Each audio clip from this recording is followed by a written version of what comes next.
सबसे पहला टॉपिक है हमारे पास डिफॉर्मेशन ऑफ सॉलिड्स। तो हमने डिफॉर्मेशन ऑफ सॉलिड को समझते हैं। सबसे पहले बेटा एक सिंपल आप एग्जांपल सोचें। अगर आपके पास एक स्प्रिंग है तो अगर आप उस स्प्रिंग को खींच दो तो उसकी लेंथ क्या होगी, बढ़ जाएगी। अगर आप उसको प्रेस करोगे तो उसकी लेंथ कम हो जाएगी। यानी एक्सटर्नल फोर्स लगाने की वजह से ऑब्जेक्ट का शेप या साइज चेंज हो गया है। इसी चेंज को हम कहते हैं डिफॉर्मिंग फोर्स। ठीक है, तो यहां से देखें, when have observed that an external force applied on an object can change its size or shape, such a force is known as deforming force। जब आप किसी भी ऑब्जेक्ट पर एक्सटर्नल फोर्स अप्लाई करते हैं और एक्सटर्नल फोर्स अप्लाई करने की वजह से उसका साइज और शेप चेंज हो जाए तो उस फोर्स को हम कहते हैं डिफॉर्मिंग फोर्स। ठीक है, तो आपने यहाँ पे पहला क्वेश्चन लिख लेना है, डिफाइन डिफॉर्मिंग फोर्स, यहां से लेकर यहां तक इसका आंसर आ जाएगा। ठीक है, ये बहुत इंपॉर्टेंट शॉर्ट डेफिनेशन है। ठीक हो गया। नेक्स्ट अगर हम देखें तो स्टूडेंट्स आपको ये पता होना चाहिए। देखें एक एग्जांपल से समझते हैं। आप रबर बैंड को देखो, आप रबर बैंड को खींचते हो तो क्या होता है, उसकी लेंथ बढ़ जाती है। और अब रबर बैंड को छोड़ दो, जब आप रबर बैंड को छोड़ देंगे तो क्या होगा, अगर वो वापस अपनी ही ओरिजिनल शेप और साइज में आ जाए तो उसका मतलब क्या है कि वो मटेरियल में इलास्टिसिटी मौजूद है। तो यहीं से हमारे पास एक नया कॉन्सेप्ट निकलता है, इलास्टिसिटी। इसी तरह टेनिस बॉल को रैकेट से, जैसे पिक्चर में आप देख सकते हैं कि टेनिस बॉल को जो है वो रैकेट से हिट करते वक्त बॉल की शेप और देखें रैकेट की टेम्परेरी चेंज हो रहे हैं, ये दोनों टेम्परेरी चेंज हो रहे हैं। तो रैकेट स्ट्रिंग भी बॉल की हिट करने की वजह से थोड़ा सा डिफॉर्म हो गया है, लेकिन फोर्स रिमूव होने के बाद ऑब्जेक्ट अपनी शेप में वापस आ जाते हैं। इसी को हम क्या कहते हैं, इसी को हम कहते हैं इलास्टिसिटी। ठीक है, तो यहाँ पे हमारे पास एक क्वेश्चन आप लिखेंगे, ये क्वेश्चन लिखें यहाँ पर, डिफाइन इलास्टिसिटी, जिसका आंसर आपने यहां से स्टार्ट करना है, एन ऑब्जेक्ट से लेकर यहां तक लिख लेना है। ठीक हो गया। तो आपके पास इलास्टिसिटी क्या हो गया, इलास्टिसिटी एक ऐसी प्रॉपर्टी है जिसके अंदर क्या होता है कि आप किसी भी ऑब्जेक्ट पर फोर्स लगाते हैं तो फोर्स लगाने के बाद वो बॉडी थोड़ी सी डिफॉर्म हो जाती है, और जब डिफॉर्म हो जाती है उसके बाद आप जैसे ही डिफॉर्मिंग फोर्स हटाते हैं तो वो अपने असल ओरिजिनल साइज में और शेप में वापस आ जाती है। इसी प्रॉपर्टी को हम कहते हैं इलास्टिसिटी। ठीक हो गया, जो अपनी असल हालत को वापस रिटेन कर ले तो उसे हम क्या कहते हैं, इलास्टिसिटी कहते हैं। ठीक हो गया। नेक्स्ट अगर हम देखें बच्चे, हमारे पास जो है वो इन इलास्टिक का कॉन्सेप्ट आता है।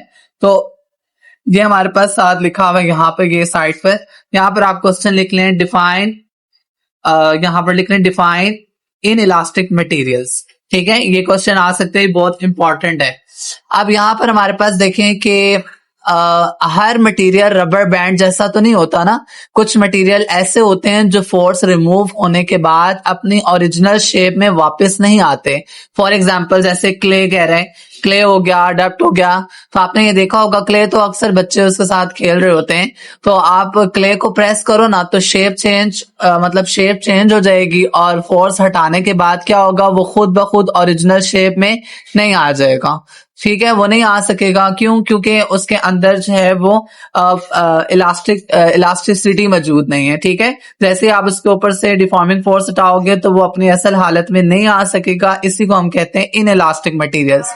ठीक है, इन इलास्टिक मटीरियल कैसे होते हैं, such material such as clay and dust plasticine do not retain their original shape after removal of the deforming force, they is known as inelastic materials. ठीक है, ऐसे मटीरियल्स जैसे clay हो गया, dust हो गया, ठीक है, उसके बाद प्लास्टिसाइन हो गया, ये ऐसे मटेरियल्स हैं जो कि अपनी ओरिजिनल हालत को दोबारा रिटेन नहीं कर पाते, इसीलिए हम इन्हें क्या कहते हैं, इन इलास्टिक मटेरियल्स कहते हैं। ठीक है, आपने यहां से लेकर यहां तक इसका आंसर लगा लेना है।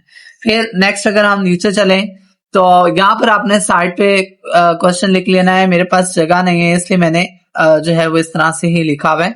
ये साइड पे क्वेश्चन लिखें, व्हाट इज इलास्टिक लिमिट। ठीक है, और क्वेश्चन नंबर 2 का जो आपने आंसर लगाना है वो यहां से लगा लें, यहां से मोस्ट से लेकर ये इलास्टिक लिमिट तक। अब स्टूडेंट अगर हम देखें तो मेन कॉन्सेप्ट ये है कि स्टूडेंट कोई भी मटेरियल अनलिमिटेड फोर्स बर्दाश्त नहीं कर सकता।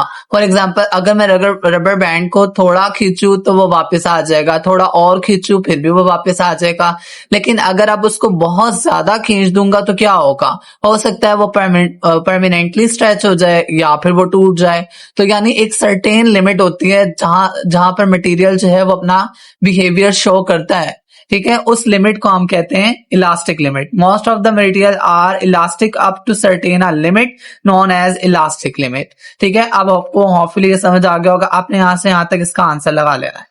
नेक्स्ट अगर हम नीचे चलें तो नेक्स्ट हमारे पास आ रहा है बहुत ही important question, state Hooke's law.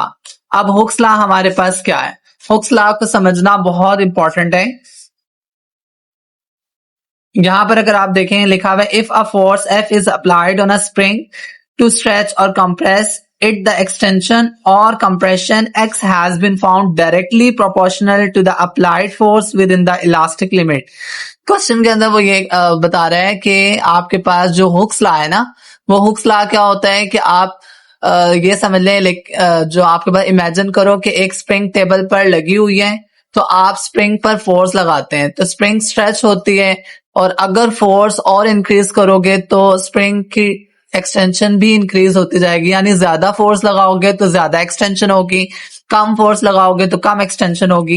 तो यहाँ पे देखें x is directly proportional to f, यही तो वो बता रहा है हुक्स लॉ कि जितनी x से मुराद एक्सटेंशन है, f से मुराद फोर्स है, जितनी ज्यादा एक्सटेंशन होगी उतनी ज्यादा फोर्स होगी, जितनी फोर्स कम होगी उतनी एक्सटेंशन भी कम होगी, ठीक है। यही डायरेक्ट रिलेशन वो आपको बता रहा है, ठीक हो गया। तो यहाँ पर देखें आपके पास यहाँ पर लिखा हुआ है x is equal to 1/kf। यहां से आपने क्या करना है, यहां से देखेंगे ये डायरेक्टली हटेगा तो यहाँ पर इक्वल आ जाएगा, इक्वल क्या बन जाएगा, f is equal to kx। जब भी कोई डायरेक्टली हटता है तो k आता है, कांस्टेंट आता है, और यहां से अगर हम k की फॉर्मूला निकालना चाहें तो वो कैसे निकलेगा, f/x, मतलब ये कि यहाँ पर जो आपके पास k है ना वो अकेला हो जाएगा, x यहाँ मल्टीप्लाई हो रहा है तो नीचे डिवाइड हो जाएगा, तो बन जाएगा k is equal to f/x। तो इसका आंसर आपने यहां से यहां तक याद कर लेना है और इसे अच्छे से पढ़ लेना है। नेक्स्ट अगर हम अगले पेज पर चलें तो हमारे पास नेक्स्ट आपके पास जो आ रहा है वो देखते हैं क्या है। देखें यहाँ पर एक क्वेश्चन लिख रहे हैं कि आपके पास define spring constant. Spring constant क्या होता है वो देखते हैं। आपके पास where k is the constant of proportionality and is known as spring constant. जो k है ना उसको हम कांस्टेंट प्रोपोर्शनैलिटी होता है, उसी को हम स्प्रिंग कांस्टेंट कहते हैं। In fact it measure the stiffness of the spring. Basically spring constant करता क्या है, वो किसी भी स्प्रिंग की स्टिफनेस को चेक करता है, हार्डनेस को चेक करता है कि कोई स्प्रिंग कितना हार्ड है और कोई स्प्रिंग कितना सॉफ्ट है, उसकी स्टिफनेस क्या है, कितना खींचा जा सकता है, कितना खींचा नहीं जा सकता।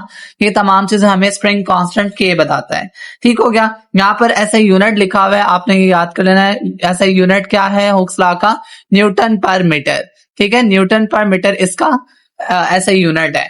उसके अलावा बच्चे इसमें आपने ग्राफ को देख लेना है, और ग्राफ में देखें बस वो ये बता रहा है कि इनिशियली यहां से ऑब्जेक्ट को आप खींचते जा रहे हैं तो उसके अंदर इलास्टिसिटी प्रोड्यूस हो रही है। ए पॉइंट पर आकर इलास्टिक लिमिट खत्म हो जाती है। अगर हम ए पॉइंट से आगे खींचेंगे ना, यहां से अगर हम इलास्टिक लिमिट से ज्यादा अगर आप इसको लेके जाएंगे तो यहाँ पर क्या होगा, वो इंस्ट्रूमेंट जो है वो जो आपने ऑब्जेक्ट लिया हुआ है वो ब्रेक हो जाएगा। मतलब उसकी एक हद है और वो हद ए तक है। मतलब जैसे आपने फोर्स इनिशियली लगाई तो एक्सटेंशन भी बढ़ रही थी, फोर्स भी बढ़ती जा रही है। देख रहे हैं कि दोनों बराबर बढ़ रही है, दोनों बराबर बढ़ती जा रही है। एक्सटेंशन भी उतनी है जितनी फोर्स लगा रहे हैं यहां तक। उसके बाद और आप थोड़ा सा खींचते हैं तो वो कर्व होता है, मतलब थोड़ा सा और उसके अंदर लिमिट आती है, साथ ही फिर वो इस पॉइंट पर आकर ब्रेक हो जाएगा। तो बताने का मकसद सिर्फ ये है कि आप एक ऑब्जेक्ट को एक हद तक ही खींच सकते हैं, ठीक है। अगर आप उसकी लिमिट क्रॉस करेंगे तो वो एक्सटेंशन ब्रेक हो जाएगा, जिसे हम वो ऑब्जेक्ट ब्रेक हो जाएगा, जिसे हम प्लास्टिसिटी का नाम देते हैं, ठीक है। तो होपफुली अब आपको ये वाला जो ग्राफ है वो भी क्लियर हो गया होगा। बस यहाँ पर क्वेश्चन कुछ भी नहीं है, बस जो लगवाए आपने यही याद करने, उसके अलावा इस पर ये छोड़ दें। बस आपको ग्राफ की समझ होनी चाहिए, ग्राफ का पूछ ले तो आप ग्राफ ड्रा कर सकते हो।